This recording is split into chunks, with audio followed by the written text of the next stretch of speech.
பவித்ரா, இன்னைக்கு விருந்தினர் பக்கத்தோட கெஸ்ட் யாருன்னு சொல்லிடலாமா? கண்டிப்பா. லப்பர் பந்து, குடும்பஸ்தன் போன்ற திரைப்படங்களின் குணச்சித்திர நடிகர் ஜென்சன் திவாகர் அவர்களே இன்றைய நம் விருந்தினர்.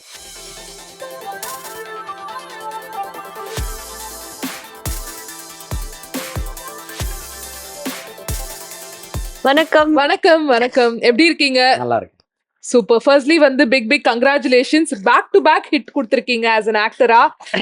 வந்து அதுக்கப்புறம் குடும்பஸ்தன், இந்த பேக் டு பேக் சக்சஸ் வந்து எப்படி பாக்குறீங்க நீங்க? அதுல நம்மளுக்கு பெரிய பங்கெல்லாம் கிடையாது.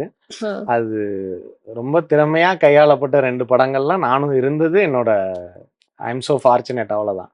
அதை தவிர பெரிய கிரெடிட்லாம் எடுத்துக்கிறதுக்கு நம்மளுக்கு ஒன்றும் இல்லை. 2 நல்ல படங்கள்ல நான் இருந்திருக்கேன், அவ்வளவுதான். அண்ட் நீங்க இப்ப வந்து அடுத்தடுத்து நிறைய படங்கள் நடிச்சிட்டு வந்துட்டு இருக்கீங்க. பட் இருந்தாலும் உங்களோட பேசிக் என்ன, எப்படி வந்துட்டு இந்த மாதிரி மூவிஸ் ஆப்பர்ச்சுனிட்டிஸ் எல்லாம் வந்துச்சு? ஸோ அதுல இருந்து ஆரம்பிக்கலாம். ஸோ ஃபர்ஸ்ட் நீங்க யூடியூப் சேனல்ல இருந்து இந்த மூவி டிரான்ஸ்ஃபர்மேஷன் உங்களுக்கு எப்படி இருக்கு? அது வந்து ஒரு பெரிய டிரான்சிஷனா நான் பார்க்கல. ஏன்னா யூடியூப்ல இருந்து பண்றப்பவே ஒரு யூடியூபரா வேலை செய்யாம சினிமாக்கு இது ஒரு ஆல்டர்னேட் ஆப்ஷனா தான் பார்த்தோம்.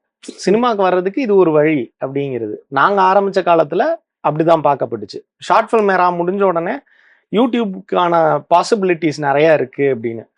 யூடியூப்னா என்ன அப்படிங்கிறது பெருசா ஆடியன்ஸ்க்கு இது கிடைக்கிறதுக்கு முன்னாடியே நாங்கெல்லாம் உள்ள போனோம். இப்போ பிரசன்னா ராஜேஷ் தான் ஒரு விஷனரியோட இருந்தாங்க. நாங்க வந்து சரி ஓகே ஷார்ட் ஃபிலிம் பண்றோம், யூடியூப்ல ஷார்ட் ஃபிலிம்ஸ் போடுற கலாச்சாரம் இருந்ததுல. இப்போ இது ஒரு சேனல்னே எனக்கு ரொம்ப நாள் அது ஒரு பெரிய விஷன்லாம் இல்லை. நம்ம ஒரு ஷார்ட் ஃபிலிம் வரிசையா வாரம் ஷார்ட் ஃபிலிம் விடுறோம் அப்படிங்கிற ஐடியால தான் ஒர்க் பண்ணோம். அதனால எங்களுக்கு ஆரம்பத்துல இருந்து சினிமாக்கு தான் வேலை செய்ய தோணுச்சு. சினிமா பேட்டர்ன் ஆஃப் வீடியோஸ் தான் நாங்க போட்டுட்டு இருந்தோம். ஒரு ஸ்டார்ட் மிட் எண்ட் இருக்கும். ஒரு சினிமாவோட பேட்டர்ன் அது குட்டியா ஷார்ட் ஃபிலிம்ஸ்னு வச்சு அதே பேட்டர்ன் தான். அதுல ஒர்க் பண்ணதுனால எனக்கு ஒரு பெரிய டிரான்சிஷனெல்லாம் தெரியல. கேமரா பெருசா இருந்தது, செட்டப் பெருசா இருந்தது. நாங்க ஒரு 10 பேர் வேலை செய்வோம், இங்க ஒரு 100 பேர் வேலை செஞ்சாங்க, அவ்வளவுதானே தவிர பெரிய டிஃபரன்ஸ் இல்ல. அண்ட் உங்களுக்கு எப்பத்துல இருந்து இந்த சினிமாவோட இம்பாக்ட் ஸ்டார்ட் ஆச்சு உங்க லைஃப்ல? யூடியூபர் ஆகிறதுக்கு முன்னாடியே சினிமால தான் நான் இருக்கணும், ஒரு ஆக்டரா தான் ஆகணும்னு வந்து எப்ப ஸ்கூல்லே வந்து முடிவு பண்ணிட்டீங்களா? ஆக்டர் ஆகணும்னு நான் யூடியூப் வந்தப்ப கூட முடிவு பண்ணிக்கிட்டே யூடியூபா இல்ல யூடியூப் மட்டுமே வேலையா இருந்துச்சா? எப்படி ஆரம்பம்? வேலையை விட்டுட்டு தான் நான் யூடியூப்ல ஜாயின் பண்ணேன். ஆமா, அத பத்தி எதுவுமே தெரியாம வேலையை விட்டு ஜாயின் பண்ணிட்டீங்க. ஓகே, அது பயங்கர குருட்டுத்தனமான நம்பிக்கை இல்ல, அது ஒரு பயங்கர முட்டாள்தனமான டெசிஷன் தான். அதை ஒன்றும் பெருசா குளோரிஃபை பண்றதுக்கு ஒன்றும் இல்லை. ரொம்ப அது முட்டாள்தனமா நம்ம ஒன்னுல ஆசைப்படுவோம்ல, அந்த மாதிரியான ஆசையா தான் இருந்தது இது. என்னன்னா நான் ஆக்டர் ஆகணும்னு வரல, நான் டைரக்டர் ஆகணுங்கிறது தான் என்னோட ஆசை. ஆமா, ஓகே. அதுக்கப்புறம் அது வே லேட்டர் தான் ஆக்டர் இன் மீ அது வந்து கொஞ்சம் ஈஸியா இருக்கு, அது கொஞ்சம் நேச்சுரலா வருது அப்படிங்கிறத என்னை சுத்தி இருக்கிறவங்க சொன்னாங்க. ஸோ அதனால அதை பர்சியூ பண்ணனே தவிர ரொம்ப லேட்டும் ஆரம்பிச்சதே லேட்டு இண்டஸ்ட்ரிக்குள்ள வர்றது. இனி நம்ம எழுதி அதை ஒரு ஐடியாக்கு போயிடுச்சு. ஸோ டிரெக்ஷனை வந்து அந்த ப்ராசஸ்ல நான் கத்துக்கிட்டு இருக்கிறேன்னாலும் டிரெக்ஷனை வந்து அந்த ஆக்டர் இன் மீயை சாட்டிஸ்ஃபை பண்றதுக்கும் அதுக்கு அது ஸ்கிரிப்ட் சூஸ் பண்றதுல ஆகட்டும் அதுக்கு அப்ளை பண்ணிக்கிறேனே தவிர ஆக்டரா இருக்கலாம் அப்படிங்கிறது தான். அப்புறம் +1 10th 11th இருக்கும்ல, இல்ல நான் டாக்டர் ஆக போறேன், இன்ஜினியர் ஆக போறேன் அப்படின்னா படிப்பு வரலாங்கிறது தெரியுது. எக்ஸாம்க்கு அப்புறமாவேவா? 10th அப்புறம் தெரியல, 11th அப்புறம் தான். 10th ஒரு பாஸ் ஆயிரும், ஓவர் கான்பிடன்ஸ்ல சயின்ஸ் குரூப் எடுக்கிறோம், அப்பதான் தெரியுது ஓ இது இருக்கு அப்படிங்கிறது. ஆனா எப்பவுமே எனக்குள்ள ஒரு ஹியூமர் கோஷன் இருந்துகிட்டே இருந்தது. இப்போ இது வந்து சினிமாவா பண்ணணும் அப்படிங்கிறது. இப்போ டைரக்ஷன் தான் நம்ம எங்க ஸ்டேஜ்ல எல்லாம் ரொம்ப லேட்டா தானே மண்டைக்கு அறிவே வரும். இன்னைக்கு இருக்கிற குழந்தைங்க மாதிரி இல்லை, ரொம்ப லேட்டா தான் எனக்கு அதை ஃபைன் பண்ண முடிஞ்சுது. அப்புறம் 11th வரைக்கும் ரொம்ப ஜாலியா தானே இருப்போம். அப்பெல்லாம் எந்த எய்மோ எதுவுமே இல்லை, வாழ்ந்தா போதுங்கிற மாதிரி தானே ஒண்ணு இருக்கும். அப்படிதான் இருந்தேன். அப்போ அதுக்கப்புறம் தான் உன்னோட எய்ம் என்னன்னு எல்லாரும் வற்புறுத்தி கேட்பாங்க. இப்ப நம்மளுக்கு ஒரு எய்ம் வேணும் போல. யாரும் நம்மள மதிக்க மதிக்க மாட்டாங்க அப்படின்னு நான் எய்ம சொன்னதுக்கு அப்புறம் தான் திட்ட ஆரம்பிச்சாங்க. என்னடா எய்ம் இது அப்படின்னு. அப்படின்னு மாட்டாங்க. டைரக்டர் ஆக போறேன், சினிமாக்கு போக போறேன் அப்படின்னு. அப்ப இருந்து கிளம்புன எதிர்ப்பு அதுக்கப்புறம் அப்படியே போயிட்டு இருக்கு. அந்த எதிர்ப்பு வந்து இப்ப எப்படி பாராட்டா மாறி இருக்கு? எதை நீங்க ப்ரூவ் பண்ணி காட்டினீங்கனாலும் பாராட்டு உங்களுக்கு எப்படி இருக்கு அந்த டைம்ல வந்து நீங்க இந்த மாதிரி யூடியூப் பண்றேன் நான் நடிக்க போறேன்னும் போதெல்லாம் 4 பேர் நம்மள ஒரு மாதிரி கேவலமா பார்த்திருப்பாங்க. இப்போ வந்து நமக்கு ஒரு ஃபேம் கிடைக்குது, நிறைய படங்கள்ல பிக் ஸ்கிரீன்ல நம்மள பாக்குறாங்கன்னும் போது அவங்கள பார்க்கும்போது உங்களுக்கு எப்படி இருக்கு, அவங்க உங்களை எப்படி ட்ரீட் பண்றாங்க? எனக்கு அன்னைக்கு இதா பேசினப்போ நான் அவங்கள கண்டுகிட்டது இல்ல, இன்னைக்கும் கண்டுக்கிறது இல்ல. இப்ப நீங்க அத ரொம்ப பர்சனலா எடுத்துக்கிட்டீங்கன்னா தான் அந்த அண்ணாமலை மோடெல்லாம் எடுக்க வேண்டியது. அது குறிச்சு வச்சு ஆமா குறிச்சு வச்சுக்கோ. வந்து இந்த சவால்லாம் விட்டுட்டு நான் பாட்டுக்கு ரொம்ப ஜாலியா என்னோட பிரின்சிபலை இப்ப வரைக்குமே எப்பவுமே நான் செய்யற வேலை எனக்கு பிடிச்சதா இருக்கணும் அப்படின்னு நினைச்சு செய்யறேன். அவ்வளவுதான். எனக்கு அதோட அவுட்கம், அதோட ரிசல்ட், அதை பத்திலாம் எனக்கு என்னைக்குமே பெருசா வருத்தப்பட்டது இல்லை, அதை பத்தி யோசிச்சதும் இல்லை. அதனால அது அப்படியே தான் இருக்கு. That stay the same way who I was and who I am now. Super. So யூடியூப்ல வந்து வேற லெவலா ட்ரெண்ட் ஆயிட்டு இருந்தீங்க. உங்களோட ஹோல் டீமே வந்து சூப்பரா ட்ரெண்ட் ஆயிட்டு இருந்தது. டீமே பயங்கரமா ட்ரெண்ட் ஆயிட்டு கொஞ்சம் நீங்க என்ன எப்பயுமே இப்படிதான் பேசுவீங்களா? இல்ல உண்மைதான். உயிர் வாழ்ந்தா போதும்ன்றதுதான் என் கோல். அப்புறம் நாளா ட்ரெண்ட் ஆகல, என் டீம் ட்ரெண்ட் ஆச்சு. உண்மைதானே. ஆமா. சோ அப்பயே வந்து ஏகப்பட்ட லேக்ஸ் எல்லாம் பாத்திருப்பீங்க யூடியூப்ல. டீமா ஏகப்பட்ட லேக்ஸ் எல்லாம் பார்த்துட்டு ஒரு கம்ஃபர்ட் ஜோன்ல இல்லாம அப்பயே வந்து சினிமாக்கான ஜேர்னி வந்து தேட ஆரம்பிச்சிட்டீங்களா, இல்ல சினிமா தான் வந்து உங்களை கூப்பிட்டுச்சா? சினிமாலாம் நம்மள கூப்பிடாது. நீங்க தான் ஃபேம் ஆனதுக்கு அப்புறமா தானா சான்சஸ் எல்லாம் வரும் நாங்க கேள்விப்பட்டோம். யூடியூப்ல ஃபேமஸா இருந்தா ஃபேமஸ்.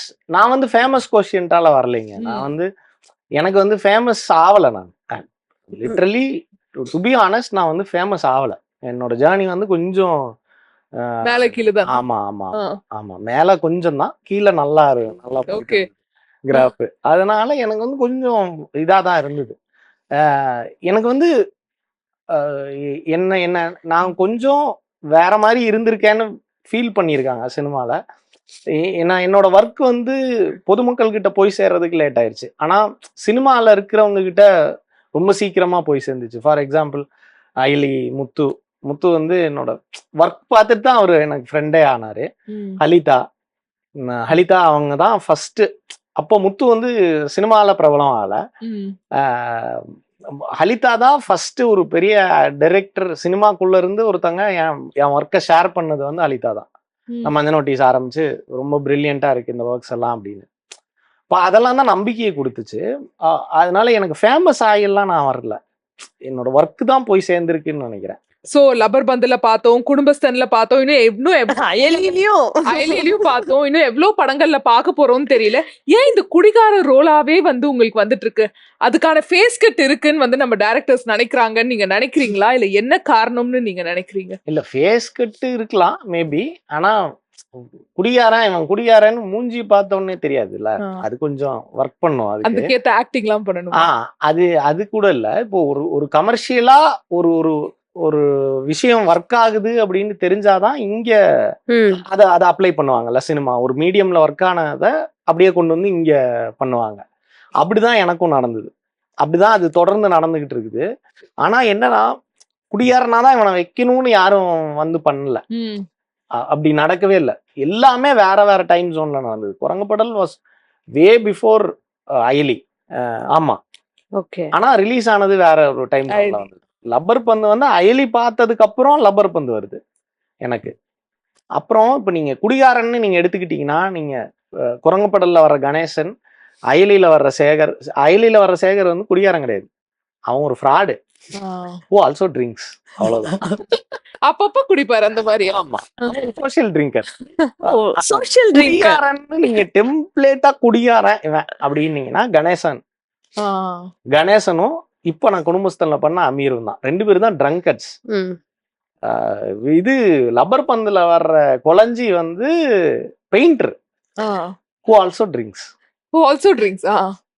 அப்போ இப்ப நீங்க எடுத்துக்கிட்டீங்கன்னா கொலஞ்சியும் கணேசனும் ஒரே மாதிரி இருக்காங்களான்னு நீங்க பாத்தீங்கன்னா சரி ஆமா நான் ஒத்துக்கிறேன், ஒரே மாதிரி ரோல்ஸ் தான் பண்றேன். குடியாரன்லயே நான் ஒவ்வொன்றிலையும் ஒவ்வொரு வெரைட்டி ட்ரை பண்ணியிருக்கேன். ஒவ்வொன்றிலையும் ஒவ்வொரு எமோஷனை வெளிப்படுத்த முயற்சி பண்ணியிருக்கேன். கணேசன் சிரிக்க வைக்கிறான், கொலைஞ்சி யோசிக்க வைப்பான், கோவப்படுத்துவான், எரிச்சல் மூட்டுவான், கடைசியில எமோட்டும் பண்றான். சோ சாதகமா முடிச்சிட்டாப்ல. இல்ல ஒவ்வொன்றும் ஒவ்வொரு உணர்வை பிரதிபலிக்குதுங்கிற நடிப்பு ஒவ்வொரு இதுலயும் வேற வேற. சோ நாங்க வந்து உங்களை ஸ்கிரீன்ல பாக்கும்போது குடிகாரன் கேரக்டர் பண்றாங்க அப்படின்னு பாக்குறோம். பட் ஆனா நீங்க அதுல அந்த கேரக்டருக்குள்ள எவ்வளவு இருக்கு, ஒவ்வொன்றுக்கும் ஒவ்வொரு லேயர் இருக்கு. அது அது அந்த லேயரை ஃபைன் பண்றதுதான் என்னோட வேலைன்னு நினைக்கிறேன். ஓகே, ஆக்சுவலா வந்து ரொம்பவே நல்லா எக்ஸ்பிளைன் பண்ணீங்க. பட் அது வந்து கேட்டிருக்கீங்களா நீங்க டைரக்டர்ஸ்ட, சரி ஓகே குடிகார ரோல் நான் பண்ணிட்டேன், டிஃப்ரெண்ட் ரோல்ஸ்லாம் எக்ஸ்பெரிமெண்ட் பண்றதுக்காக நான் காத்துட்டு இருக்கேன், இல்ல இனிமே கேட்கலாம் அப்படின்ற ஒரு ஐடியா இருக்கா உங்களுக்கு? இல்ல குடும்பஸ்தன் தான் கடைசி படம் குடிகாரன். At least for the next 6-7 films நான் குடிகாரனா பண்ணல. ஓகே, அதுவும் நான் கேட்கல. எனக்கு அது வந்து குடியாரனா இல்லையா அப்படிங்கிறது என்னோட தாட் ப்ராசஸ்லயே கிடையாது. அது டிம்னிஷ் ஆயிடும். இப்போ இது இன்னொரு இன்டர்வியூலையும் நான் சொல்லியிருக்கேன், குரங்கு படல் பார்த்துட்டு எனக்கு ஒரு லாயர் கேரக்டர் கொடுக்குறாரு ஒரு director. It depends on the creators whom I work with. முத்து வந்து எனக்கு குடியாரனா தான் தரணும்னு உட்கார்ந்து வேலை செய்யல. அது வந்து ஒரு சீனுக்கு வந்த கேரக்டர் தான் எழுதும்போது. அது என்கிட்ட சொல்லும் போது அது ஒரே ஒரு சீனுக்கு வர வேண்டியது. அது வந்து ரொம்ப லார்ஜரா ப்ரொபோர்ஷனேட்டா அது ஒர்க் ஆச்சு சேகர். அந்த மாதிரி இப்போ யாரும் எனக்கு குடியாரனா வச்சு எழுதி லப்பர் பந்தே ஆகட்டும், அது வந்து கொலைஞ்சி வந்து குடியாரனா மட்டும் வச்சு யோசிக்கல அவரு. இப்போ என்னை இந்த உருவத்துல வச்சுக்கிட்டு நான் இன்னும் வேற மாதிரி இருப்பேன். அப்போ லப்பர் பந்து ஆடிஷன் போனாங்க, எப்படி என்னை அப்படி அந்த ஒரு 50 வயசு ஆளா மாத்திர முடியும்னு எப்படி பிலீவ் பண்ணாருங்கிறதே எனக்கு ஆச்சரியம் தான். ஒரு 20 வயசு பர்சன் அப்படியே 50 வயசு 20 இல்ல 20 இல்ல என் வயசு இது. சரி தேங்க்யூ. பொண்ணு எப்படியோ ஒண்ணு பாத்துருக்கு நம்ம கிட்ட 20 இல்ல அப்படி சொன்னா இல்லப்பா என் வயசு 20 எனக்கு வந்து 35 ஆயிடுச்சு அப்படின்னு சொல்லுவீங்க. அப்படியே சொல்ல வேண்டாம்ல, இல்ல முடிஞ்சிச்சு. சூப்பர். இப்போ வந்து உங்களுக்கு ஒரு சின்ன டாஸ்க் வந்து நாங்க 2 பேரும் கொடுக்க போறோம். என்ன டாஸ்கா இருக்கும்னு நினைக்கிறீங்க? தெரியலையே, குடிக்க சொல்லுவீங்களா? இது வந்து ஒரு ஃபேமிலி ஷோ, மார்னிங் ஷோ. ஏதாச்சும் வந்து ஒரு டைலாக் ஆஃப் யோர்ஸ், குடிச்சிட்டு பேசுற ஒரு டைலாக் வந்து குட்டியா எங்களுக்காக நீங்க பேசி காமிக்கணும். இப்ப லைவா நடிச்சு காமிங்க சொல்றோம். குடிச்சுன்னா சும்மா அந்த ஒரு எனாக்டிங் லேசா ஒரு தேர்ந்த குடிகாரன்னா அவன் ஒரு 3 ரவுண்டுக்கு அப்புறம் ரொம்ப தெளிவா என் மாப்பிள்ள பந்த சாமி விட்டுருவான், மீதி பந்து அவன் எடுத்துப்பான். அவன் தேர்ந்து கொளர மாட்டான். இதே சிலருக்கு வந்து பித்த உடம்பு குப்புன்னு தூக்கிருப்பாங்களா, அது வந்து ஒரு 5-6 ரவுண்டுக்கு அப்புறம் என்ன நினைச்சிட்டு இருக்க நீ என்ன அப்படின்னு அந்த மாதிரி. அதாவது இங்க இருந்து இதுக்கு மேல இருக்கா? அது அந்த ஜோனுக்கு இது சொல்றேன். சோ ஆக்சுவலா வந்து நாங்க கேள்விப்பட்டிருக்கோம், ஒரு கேரக்டர் வந்து நம்மளுக்கு கொடுத்துட்டாங்கன்னா மெத்தட் ஆக்டிங்கா அந்த கேரக்டர் எப்படி இருக்கும் என்னன்னு எக்ஸ்பெரிமெண்ட்லாம் பண்ணுவாங்கன்னு. சோ உங்களுக்கு வந்து இந்த ரோல்ஸ்ல நீங்க ஃபேமஸ் ஆனதுனால கேக்குறேன், ஓகே ஒரு ட்ரங்கர்ட் எப்படி இருப்பாங்க எக்ஸ்பெரிமெண்ட் பண்ணணுங்கிறதுக்காகவே நீங்களாம் குடிச்சு அந்த மாதிரிலாம் எனாக்ட் பண்ணிலாம் பாத்தீங்களா, இல்ல எப்படி வந்து அந்த தத்ரூபமா எடுத்துட்டு வந்தீங்க? நமக்கு காலேஜ் டேஸ்ல எல்லாம் நம்ம பார்த்திருப்போம், நம்மளும் குடிச்சிருக்கோம், அதெல்லாம் பண்ணியிருக்கோம், சோசியலா ட்ரிங்க் பண்ணியிருக்கோம், அதெல்லாம் இருந்திருக்கு. பட் நான் எப்போ குடியாரனா நடிச்சனும் அப்ப குடிய விட்டு அப்படி சொல்ல. ப்ரொலாங்கா நம்மளுக்கு ஒரு புத்தி வருது இல்ல, குடி தப்பு, அது வேண்டாம், அது அது ஒரு ஸ்டேஜ்ல நம்ம யோசிச்சு அதை டிஸ்கன்டினியூ பண்ணிடுவோம். அப்புறம் எனக்கு வந்து ஒவ்வொருத்தருக்கும் ஒவ்வொரு பேட்டர்ன் ஆஃப் ஆக்டிங் வந்து ஒர்க் ஆகும். அது வந்து கான்கிரீட் கிடையாது, ஆக்டிங்கே கான்கிரீட் கிடையாது. அது ஒவ்வொருத்தருக்கும் ஒவ்வொரு பர்ஸ்பெக்டிவ்ல ஒவ்வொரு விதமா ஒர்க் ஆகும். எனக்கு வந்து மெத்தட் ஆக்டிங் ஒர்க் ஆகாது. ஏன்னா என்னோட அண்டர்ஸ்டாண்டிங் ஆகட்டும், என்னோட வே ஆஃப் டேக்கிங் திங்ஸ் ஆகட்டும், அது மெத்தடா ஒர்க் ஆகல. நான் மெத்தட் ஆக்டர் கிடையாது. நான் வந்து பிஹேவ் பண்றது சரியா இருக்கும்னு நான் பிலீவ் பண்றேன். அது எவ்வளவு நாள் வண்டி ஓடுதோ அவ்வளவு ஓடும். அதுக்கு மேல நம்ம முயற்சி பண்ணி மெத்தட் ஆக்டிங் எல்லாம் பண்ணாலும் செயற்கையா என்னோட பாடிக்கு செயற்கையா இருக்கும். குரு சார் வந்து கூட நான் ஒர்க் பண்ணேன், ஆனா சரி ரொம்ப நிறைய சீன்ஸ் இல்ல மஸ்தன்ல. பட் குரு சாரோட வே ஆஃப் ஆக்டிங் இருக்குல்ல, அந்த மெத்தட் ஆக்டிங் வந்து அது எக்ஸ்ட்ரீம்லி பிரில்லியன்ட். அவரு அவரு அவர் ஹேண்டில் பண்ற ஜோனே வேறையா இருக்கு. அது ரொம்ப இன்ட்ரெஸ்டிங்கா இருக்கு. ஆனா அந்த ப்ராசஸை நான் பண்ணும்போது தட் டசன்ட் ஒர்க். ஓகே.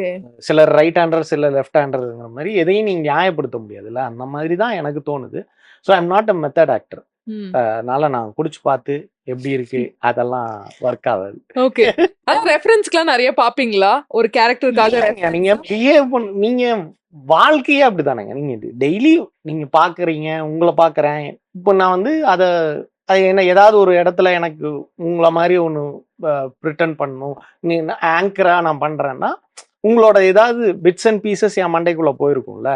அதை நான் எடுத்து பண்ணும்போது அந்த இயக்குனரோட உதவியால அது சரியா அமைச்சுக்க முடியும்னு நான் நம்புறேன். அப்ப வந்து நீங்க ஒரு மெத்தட் ஆக்டர் கிடையாது, டைரக்டர்ஸ் ஆக்டர். ஆமா, ஆப்வியஸ்லி எல்லாருமே டைரக்டர்ஸ் ஆக்டர் தான். அப்பதான் அது உருப்பிடும்.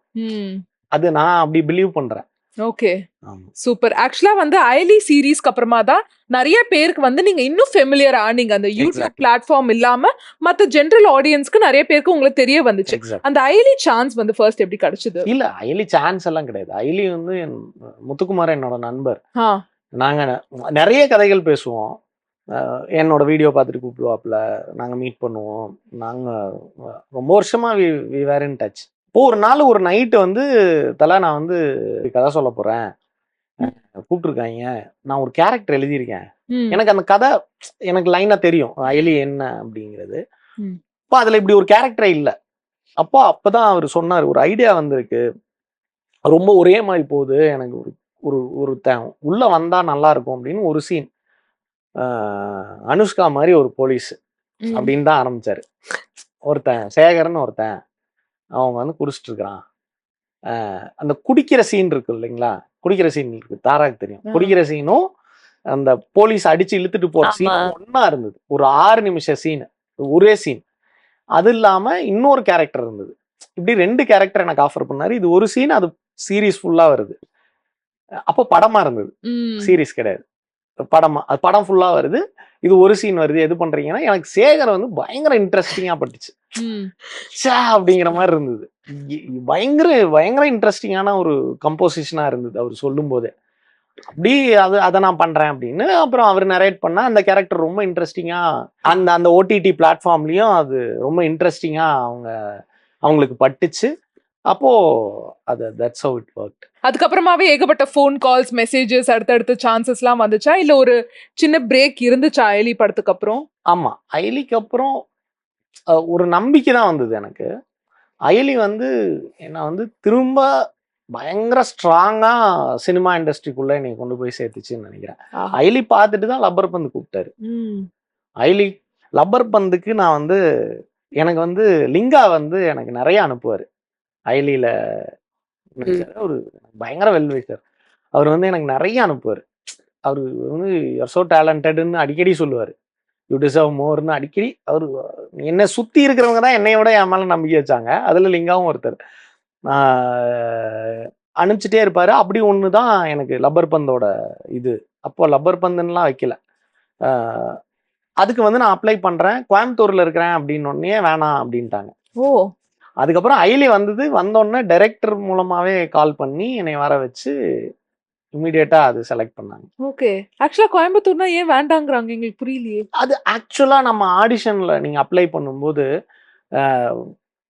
கூப்பிட்ட உடனே வர்றதுக்கு வசதியா இருக்கணும் அப்படின்னு நினைப்பாங்க. அப்புறம் வேரியஸ் ரீசன்ஸ் இருக்கலாம்ல, ஒரு படத்துல நம்மள எடுக்கிறதுக்கும் எடுக்காது. Various reasons. ஆமா ஆமா ஆமா. அதே மாதிரி லப்பர் பந்து ரிலீஸ் ஆச்சு, அப்படியே வேற லெவலா வந்து எல்லாருமே பேச ஆரம்பிச்சிட்டாங்க படத்தை பத்தி. வேர்ட் ஆஃப் மவுத்லயே சூப்பர் டூப்பர் ஹிட் ஆச்சு. அண்ட் உங்களோட கேரக்டர் வந்து இப்ப வரைக்கும் எல்லார் மனசுலயும் அவ்வளோ அழகா வந்து பதிஞ்சிருக்கு. அண்ட் நீங்க வந்து அந்த ஹைப் ஏத்துறதா இருக்கட்டும் சரி, உங்களோட இன்ட்ரடக்ஷனே வந்து அவ்வளோ சூப்பரா இருக்கும். அண்ட் நீங்க வந்து கெத்தை இன்ட்ரடியூஸ் பண்றது அவ்வளோ அற்புதமா இருக்கும். அண்ட் அந்த ரிசெப்ஷன் நீங்க எதிர்பார்த்தீங்களா, இந்த லெவலுக்கு வந்து ரீச் ஆகும் படம் அப்படின்னு சொல்லி? இல்லைங்க, நான் வந்து ஒரு நல்ல படத்துல நடிக்கிறோங்கிறத வந்து டெஃபினட்டா நான் முத்துக்கிட்டே சொல்லியிருக்கேன். அயலிக்கு அப்புறம் நான் ரொம்ப பிலீவ் பண்ற ஒரு ஸ்கிரிப்ட் இதுதான் தலை அப்படின்னு நான் சொல்லியிருக்கேன். ரொம்ப இன்ட்ரெஸ்டிங்கா வரும்னு நான் நம்புறேன் அப்படின்னு நான் சொல்லியிருக்கேன். ஆனா இது இவ்வளவு பெரிய ரிசப்ஷனை கொடுக்கும்னு நான் நினைக்கவே இல்லை. அயலியே தியேட்ரிக்கல் ரிலீஸா இருந்திருந்தா எனக்கு லப்பர் பந்தில் நடந்தது எனக்கு அயலிலேயே நடந்திருக்கும். அதுதான் டிஃப்ரென்ஸ். அப்போ இது வந்து அயலி வந்து எனக்கு ஒரு ஒரு பயங்கர ஓப்பனிங் கொடுத்துச்சு. இது வந்து ஒரு கமர்ஷியல் ஸ்டெபிலிட்டியை கொடுத்துச்சு லப்பர் பந்து. அப்படிதான் நான் நினைக்கிறேன். அண்ட் நீங்க பேசிக்கா கோயம்புத்தூர். இப்போ உங்ககிட்ட ஒரு ஸ்கிரிப்ட் சொல்றாங்க அப்படின்னா, அதுல வந்து அந்த கேரக்டருக்கு நம்ம இன்னும் கொஞ்சம் எஃபர்ட்ஸ் போடலான்ட்டு நீங்க பர்சனலா எந்தெந்த மாதிரியான இம்ப்ரூவ்மெண்ட்ஸ் வந்துட்டு பண்ணுவீங்க? நான் தான் எனக்கு எனக்கு வந்து இப்போ கதை எதனால இந்த கேள்வி கேட்டேன்னா, நீங்க வந்து சொன்னீங்க நான் ஆக்டிங் படிக்கல. மெத்தட் ஆக்டிங் அந்த இதுன்ட்டு என்ன நான் கன்ஃபியூஸ் பண்ணிக்கவும் விரும்பல. நான் என்ன அண்டர்ஸ்டாண்ட் பண்றேனோ அதுதான் நான் பண்றேன் அப்படின்னு சொன்னீங்க. சோ பிஹேவ் பண்ணுவேன். சோ அதுல நீங்க என்னென்ன ப்ராசஸ் எல்லாம் கடந்து வருவீங்க? பெரிய ப்ராசஸ் எல்லாம் கிடையாதுங்க. இப்போ டைரக்டர் வந்து இப்போ நம்ம நம்ம ஒரு ஒரு ஒரு 2 சீன் ஒர்க் பண்ணதுக்கு அப்புறம் நம்மளுக்கு தெரிஞ்சிரும்ல டைரக்டர் என்ன எதிர்பார்க்குறாங்க. கிட்டத்தட்ட ஓரளவுக்கு அண்டர்ஸ்டாண்ட் பண்றதுக்கு தான் நான் ட்ரை பண்ணுவேன். அப்புறம் டிஸ்கஸ் பண்றது தான் ஒவ்வொன்றுமே. ஒரு சீனை எப்படி கன்சீவ் பண்ணலாம் அப்படிங்கிறதுல டைரக்டர் வந்து எல்லா சீன்லேயும் தெளிவு இருக்காதுல்ல சில சமயம். எல்லாத்துலேயுமே கான்க்ரீட்டாக சிலர் இருக்க மாட்டாங்க. தெளிவு இல்லைன்னு சொல்கிறத விட கான்க்ரீட்டாக இருக்க மாட்டாங்க. கொஞ்சம் ஃப்ளெக்சிபிளாக இருக்கிறாங்க இந்த சீனில் அப்படிங்கிறப்போ நம்ம வந்து ஒரு சீனை டாக்கியாக கொஞ்சம் ஒர்க் பண்ணலாம். நான் ஸ்லாப்ஸ்டிக்காக இதை பண்ணலாமா அப்படிதான். ஸ்லாப்ஸ்டிக் ஆஹா உங்கள்ட்ட இருந்து தான் நான் இனிமே கான்கிரீட்ங்கிற ஒரு வார்த்தை எனக்கு வந்து தெரிஞ்சதெல்லாம் concrete walls. Super, please continue. இல்ல ரெஜிடா இருக்க மாட்டேன், ரெஜிடா இருக்கிற சீன்ஸ் இல்லாம சொல்றேன். Okay ya ya ya yes ya ya ya ya ya. So அதான் அதனால நான் அப்படிதான் அப்ரோச் பண்ணுவேன். இப்போ லப்பர் மந்துல நீங்க வந்து ஃபிளெக்சிபிளா இருக்கிற சீன்ஸ்ல வந்து அவர் விட்டுட்டாரு. இப்போ நானும் பாலா சாரும் சண்டை போடுற இடம் இருக்குல்ல, அதுல வந்து ஒரு சண்டை இருக்கணும், அது ஹியூமராகவும் ஒர்க் ஆகணும் அப்படின்னு அவர் சொல்றாருங்கிறது புரிஞ்சிருச்சு. அப்போ அதுக்கு நம்ம என்னென்ன பண்ண முடியும் அப்படிங்கிறத கொஞ்சம் ஃப்ரீயா இருந்தாரு. சில இடங்கள்ல ரொம்ப ரிஜிடா இருப்பாரு. இப்படிதான் இருக்கணும், இவ்வளவுதான் வரணும், அந்த என் மாப்பிள்ள அந்த சாமிக்கு விட்டுருவான் அப்படிங்கிறப்போ அந்த வார்த்தை வர்றப்ப அங்க இப்படி இருக்கணும். அந்த அளவுக்கு ப்ரெசிஷன் இருக்கும் சில நேரத்துல. முத்துவும் அதேதான், ஒரு சின்ன அப்படிம்பாரு. சின்னங்கிறது இப்படித்தானே சொல்லுவோம், சின்ன காட்டுறது சின்ன, முகத்துல இப்படிங்கணும். இந்த மாதிரி ப்ரெசிஷனா சிலதை வச்சிருப்பாங்க, சிலதை நம்மளுக்கு ஃப்ரீ ஹேண்ட் விட்டுருவாங்க. ஓகே. இப்போ அந்த அயலியில வந்து கட்டிக்க யாரு வேண்டானா, பிறந்த நீ என்ன வேட்டி சட்டையா கட்டிட்ட, அது வந்து அப்பவே பேசி எடுத்ததுதான். ஆக்சுவலா நான் அந்த சீன்லயே இல்ல, நான் சும்மா வேடிக்கை பார்த்துட்டு நின்று இருந்தேன். இப்ப இந்த கலவரத்துல நீங்களும் நில்லுங்க, என்ன பேசலாம் அப்படி பேசிதான் அப்ப கான்ட்ரிபியூட் பண்ண முடியும். ஓகே, அப்ப தெரிஞ்சிரும்ல. இப்ப டைரக்டர் வந்து நம்மளுக்கு ஒரு ஃப்ரீ ஹேண்ட் கொடுக்கறதுக்கு வாய்ப்பு இருக்கு. அப்போ நம்மளுக்கு என்ன தோணுதோ அதை சொல்லலாம், அதை அவங்க கரெக்ட் பண்ணி அதை கொண்டு வந்துருவாங்க, ஸ்ட்ரீம்லைன் பண்ணிடுவாங்க. சூப்பர். அண்ட் தொடர்ந்து நெக்ஸ்ட் படங்கள் வந்துட்டு இப்ப நடிச்சிட்டு வந்துட்டு இருக்கீங்க. பட் இது வரைக்கும் நீங்க நடிச்சதுல உங்களுக்கு எந்த கேரக்டர் எனக்கு நான் நடிச்சதுலயே என்ன பார்க்க ரொம்ப பிடிச்சது இந்த கேரக்டர்ல அப்படின்னா எந்த கேரக்டர்? சேகர். ஆமா, எனக்கு அயலியில என்ன பாக்குறதுக்கும் பிடிக்கும். அவன் பயங்கர ஸ்வாக். அப்புறம் அவன் என்ன நான் கொஞ்சம் இருக்கேன் சேகர். நான் ஷூட்டிங் ஸ்பாட்ல இருந்ததால சொல்றேன், லைக் நீங்க பாட்டுக்கு அந்த கேரக்டர் உங்க அந்த ஊர்லதான் இவர் வாழ்றாரு போல இருக்கு. அவர் பாட்டுக்கு வந்து ஆலமர தடியில அந்த மாதிரி நீங்க எந்த ஸ்பாட்ல போனீங்கனாலும் நான் அப்படிதான் இருப்பேன். ஓ, அது அப்படி இருந்தா ஜாலியா இருக்கும்ல நம்ம. சூப்பர். சரி, நீங்க கேள்விக்கு பதில் சொல்லுங்க. நீங்க நடிச்சதுல இந்த கேரக்டர் எனக்கு சேகர் வந்து ரொம்ப ரொம்ப ஸ்பெஷல். எனக்கு அயலியில நான் பண்ண கேரக்டர், ஏன்னா எனக்குள்ள இருக்கிற சிலதும் அதுல இருக்கு. ஓகே, அதனால எனக்கு சேகர் கொஞ்சம் நான் கொஞ்சம் அந்த மாதிரி ஆள் தான். சரி, நீங்க பேசும்போது தெரியுது உங்களுக்கும் வந்துட்டு நிறைய இந்த சினிமாக்குள்ளேயே நிறைய வருஷம் டிராவல் பண்ணிருக்கீங்க, அதோட நாலேஜ் இம்பாக்ட் எல்லாம் நிறைய இருக்குன்ட்டு. உங்களுக்கு நீங்க நான் இந்த மாதிரி கேரக்டர் கூட என்னால பண்ண முடியும் அப்படின்ட்டு ஏதாவது ஒரு கெஸ்ஸிங் லிஸ்ட் வச்சிருக்கீங்களா? இந்த மாதிரி கேரக்டர் வந்துச்சுன்னா நம்ம சூஸ் பண்ணலாம், இதெல்லாம் நமக்கு பர்ஃபெக்டா சூட் ஆகும், இதுன்னா நமக்கு சூட் ஆகாது, அந்த மாதிரி உங்களுக்கு சூட் ஆகுற மாதிரி கேரக்டர்ஸ்? நான் வந்து ஒரு கேரக்டர் எனக்கு சூட் ஆகும் அப்படிங்கிற அப்ரோச் கிடையாது. என் வாழ்க்கைக்குள்ள நான் பார்த்த விஷயங்களை எக்ஸிபிட் பண்ற கேரக்டர்ஸ் எல்லாமே நான் பண்ணிடுவேன்னு நான் நம்புறேன். ஓகே, நான் பார்க்காத வாழ்க்கைய பிரதிபலிக்கிறது வந்து கொஞ்சம் கஷ்டம், அதுக்கு பயிற்சி தேவை. அது மெத்தட் ஆக்டர்ஸால ஈஸியா பண்ணிட முடியும்.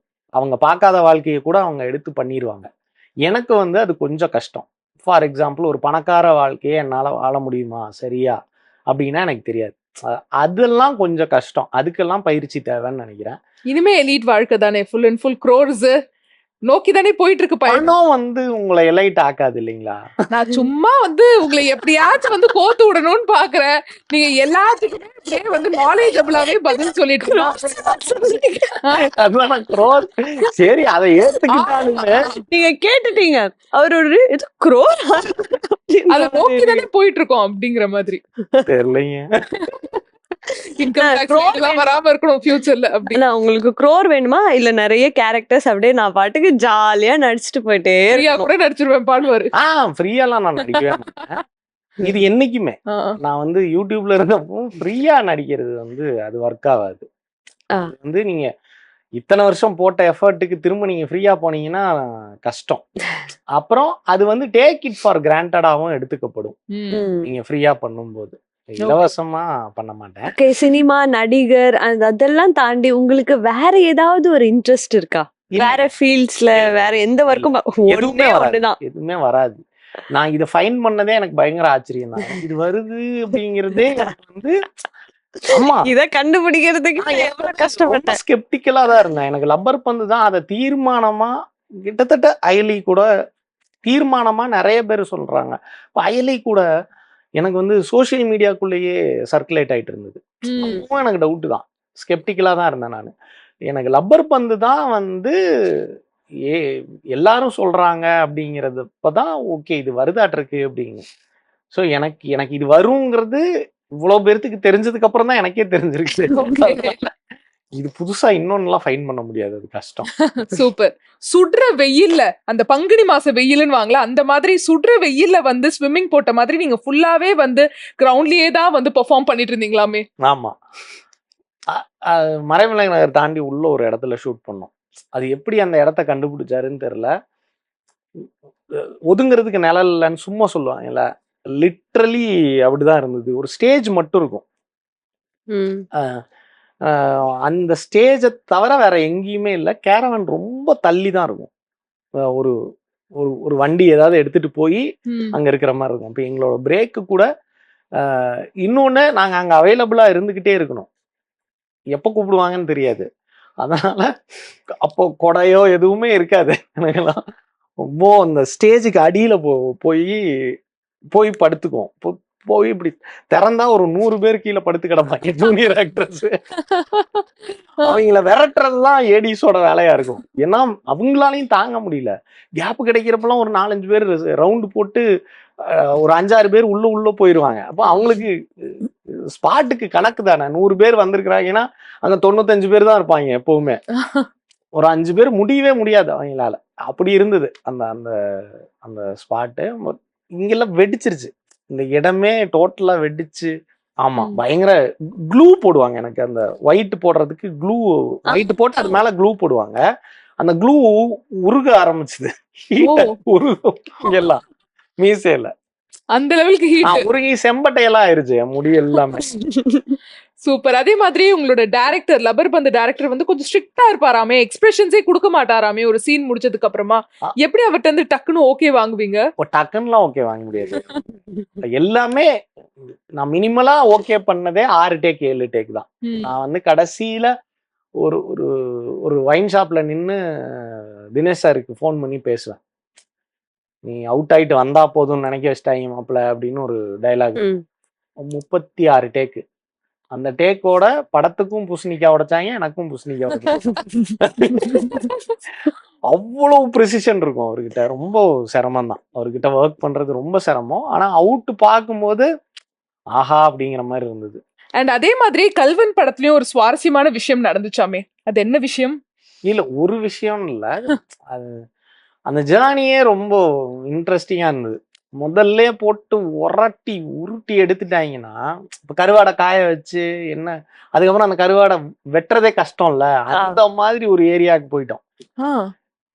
என்னன்னா அது சத்தியமங்கலத்துக்கு சத்தியமங்கலம் காடு இருக்கு இல்லைங்களா, அங்க மேல கடம்பூர்னு ஒரு கிராமம். அங்க தங்குற வசதி எல்லாம் கிடையாது. அதனால மீன்பாடி வண்டியில ஏத்தி மேல போட்டு ஒரு ஒரு டான் பாஸ்கோன்னு ஒரு ஹாஸ்டல்ல தான் எங்களை தங்க வச்சாங்க. பசங்க தங்குற ரூம் தான். ஸ்பாட்டுக்கு நாங்க 6 மணிக்கு இருக்கணும். அங்க இருந்து ஒரு 14 கிலோமீட்டர். டான் பாஸ்கோலர்னு உள்ள இன்டீரியர். ம். அப்போ நாங்க காலையில 6 மணிக்கு வண்டி வந்துரும். வண்டி வரும்னா நாங்க 4 மணிக்கு எந்திரிச்சு கிளம்புனா, ஏன்னா 10 டாய்லெட் தான் 44 பேர்த்துக்கு. ஏன்னா பத்தே பத்து. அங்க அவங்க நினைச்சாலும் வசதிகள் கொடுக்க முடியாது.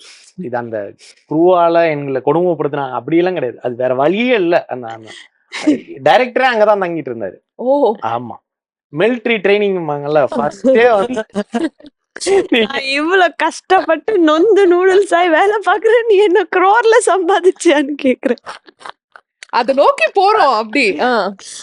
First first duty. அப்போ அது வந்து பயங்கரமா இருந்தது. எல்லாரும் அங்கதான் தங்குவாங்க. நீங்க காலையில காலையில சீக்கிரம் எந்திரிக்கணும், நீங்க நைட்டு வேகமா படுக்கவும் முடியாது. ஏன்னா டெக்னீஷியன்ஸ் லேட்டா தான் வருவாங்க.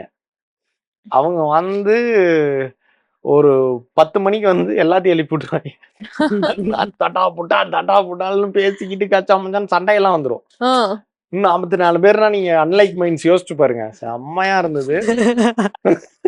அப்ப தோணிச்சா ஐயோ தெரியாம நடிக்க வந்துட்டோமே எட்ரா வண்டிய அப்படிங்கிற மாதிரி? இல்ல அப்பவும் அப்படியெல்லாம் இல்ல.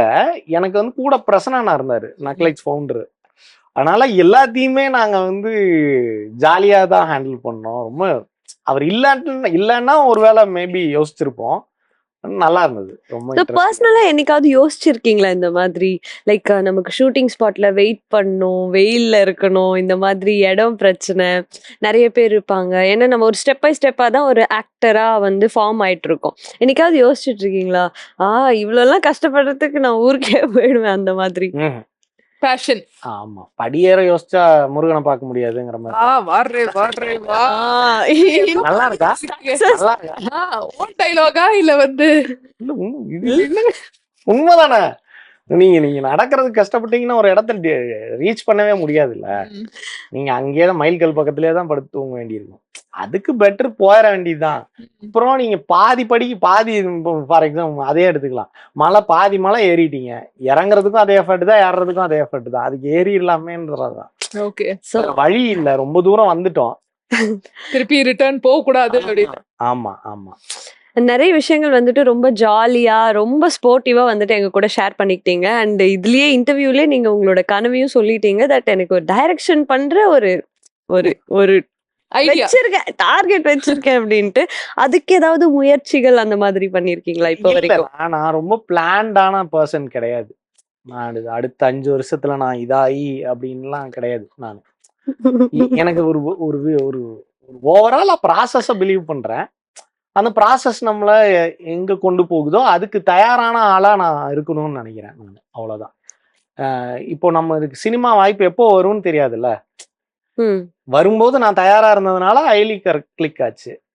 ஐலிக்கு அப்புறம் எனக்கு இவ்வளவு பெரிய கேரக்டர் எப்போ வரும், அப்போ வரும்போது நான் ரெடி ஆகிக்கலான்னு இல்ல.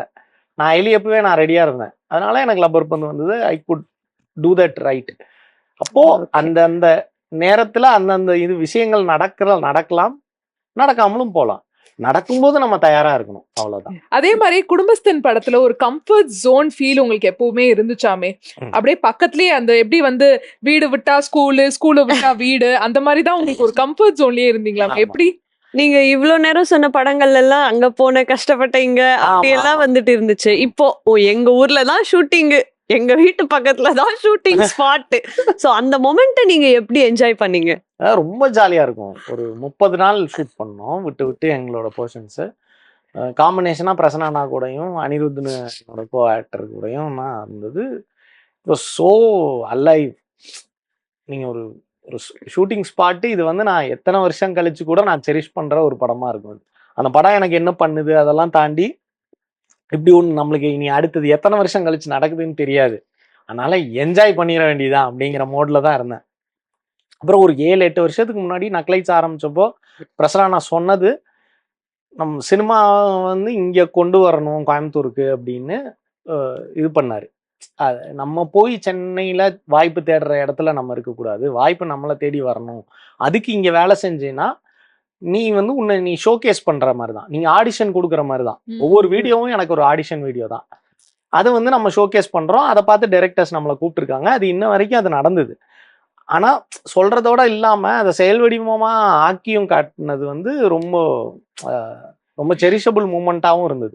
ஏன்னா கோயம்புத்தூருக்குள்ள சினிமாவை கொண்டு வர்றதுங்கிறது ஒரு சாதாரண விஷயம் இல்லை. அதுக்கான முதல் ஸ்டெப் எடுக்கிறது வந்து அதுவுமே பெரிய விஷயம் இல்லை. அப்போ அதை அவர் ஃபர்ஸ்ட் ஒர்க்லயே அதை செஞ்சு காமிச்சாரு. வீட்டுல இருந்து நான் ஷூட்டிங் போனேன். போகும்போதே எனக்கு அதுதான் தோணுச்சு. 30 டேஸும் கோயம்புத்தூருக்குள்ள ஷூட் பண்ணோம். சூப்பர். அண்ட் டைமா வந்து பாத்தீங்கன்னா உங்களோட ஜேர்னி இப்ப பாக்குறவங்களுக்கு தெரியும் இப்பதான் வந்தாரு 4-5 படம் நடிச்சிட்டாருன்ட்டு. பட் நீங்க இதுக்குள்ள டிராவல் பண்ணது ஒரு 8 இயர்ஸ் 10 இயர்ஸ் அந்த மாதிரி ஒரு பர்ஃபெக்ட் டிராவல் படிப்படியா கத்துக்கிட்டு அப்படி டிராவல் பண்ணிருக்கீங்க. உங்களுக்கு நீங்க ஒரு ஆக்டரா இன்னொரு ஆக்டரை பார்த்து நான் இவர்கிட்ட இந்த நல்ல குவாலிட்டிஸ் எல்லாம் இருக்கு, ரொம்ப வியப்பா இருக்கு, இதெல்லாம் இன்ஸ்பயர் ஆன ஒரு ஆக்டர் யாரு? எனக்கு வந்து நிறைய பேர் தான், நிறைய பேர் இருக்காங்க. சட்டுன்னு கேட்டிங்கன்னா எனக்கு தொடர்ந்து 2 படம் ஒர்க் பண்ணதுனாலையும் இப்போ லாஸ்டா கடைசியா வரைக்கும் பண்ணதுனால எனக்கு மணிகண்டன் சார் மேல ஒரு பயங்கர ஒரு அட்ராக்ஷன் இருக்கு. His not just an actor. நானும் அப்படி ஒரு ஆளா தான் டிராவல் பண்ணணும்னு நினைக்கிறேன். அவர் அளவுக்கு இல்லாட்டியும் என் அளவுக்கு எனக்கு தெரிஞ்ச விஷயங்களை இந்த கிராஃப்ட் மேல அப்ளை பண்ணி அப்புறம் ஒரு விஷயத்த அவ்வளவு சீக்கிரம் நம்ப மாட்டாப்ல. அது வந்து ரொம்ப நல்ல குவாலிட்டியா நான் பார்க்குறேன். ஃபார் இன்ஸ்டன்ஸ் அவரே திருப்தி அடைஞ்சிக்க மாட்டாரு. ஒரு சீனை எப்படி அப்ரோச் பண்றதுங்கிறத பல டைமென்ஷன்ஸ்ல ஒவ்வொரு நாளும் அதை ரீஒர்க் பண்ணி அது பார்க்குற குவாலிட்டி இருக்குல்ல. இப்போ சினிமாங்கிறது வந்து நீங்க ப்ரெசென்ட் பண்றது அவர் ஆடியன்ஸ்க்கு, ஆடியன்ஸோட என்டர்டெயின்மெண்ட் பெர்ஸ்பெக்டிவ்ல நம்ம அதை அணுகுறோம். அவங்களோட பணத்தை தர்றாங்க. அப்போ அதுக்கு நம்ம எவ்வளவு லாயலா இருக்க முடியுமோ, அந்த படத்துக்கு அந்த கதைக்கு எவ்வளோ லாயலா இருக்க முடியுமோ அவ்வளோ லாயலா இருக்கிறது வந்து அவர்கிட்ட நான் ரொம்ப அட்மையர் பண்ணேன். சோமசுந்தரம் சார் இப்படி ஒவ்வொருத்தர்கிட்டையும் ஒவ்வொரு ட்ரெயிட்டை நம்ம பார்க்குறோம். சட்டுன்னு கேட்டோடனே எனக்கு ஞாபகம் வருது மணிகண்டன் சார் தான். சூப்பர். அதே மாதிரி இப்போ அப்கமிங் ப்ராஜெக்ட்ஸ் என்ன போயிட்டு இருக்கு? ரியோ சாரோட ஒரு படம், ஆமா அது ஒன்று பண்றேன். கலையரசன் பிளாக் ஷீப் இருந்து அவர் டைரக்ட் பண்றாரு. நீலம் ப்ரொடக்ஷன்ஸ் மணிகண்டன் சார் கூட ஒரு படம் திரும்ப. அப்புறம் தமிழுக்கு இன்னொன்றை எழுத்தும் ராம் சார் வந்து பண்றாரு. அவரு டைரக்ட் பண்ணி அவரே லீடா பண்றாரு. அந்த ஒரு படம் பண்றேன். முத்தையா சார் டைரக்ட் பண்ற ஒரு படம், அருள்நிதி சார் ஹீரோவா பண்றாரு. சூப்பர். இன்னும் 2-3 ப்ராஜெக்ட் சைன் பண்ணியிருக்கேன். சூப்பர். நான் கேட்கறதுக்கே ரொம்ப ரொம்ப ஹாப்பியா இருக்கு. கண்டிப்பா ரொம்ப அழகா, ரொம்ப யதார்த்தமா, ரொம்ப ஜாலியா நாங்க கேட்ட கேள்விகளுக்கெல்லாம் பதில் சொன்னீங்க. அண்ட் எங்களுக்கும் நிறைய விஷயங்கள் உங்களோட ஜேர்னி பத்தி தெரிய வந்துச்சு. உங்களோட அப்கமிங் ப்ராஜெக்ட்ஸ் எல்லாமே சூப்பர் டூப்பர் ஹிட் ஆகணும். ஜெயா டிவி சார்பா வாழ்த்துக்கள். நிகழ்ச்சிக்கு வந்ததுக்கு ரொம்ப நன்றி. தேங்க்யூ. தேங்க்யூ.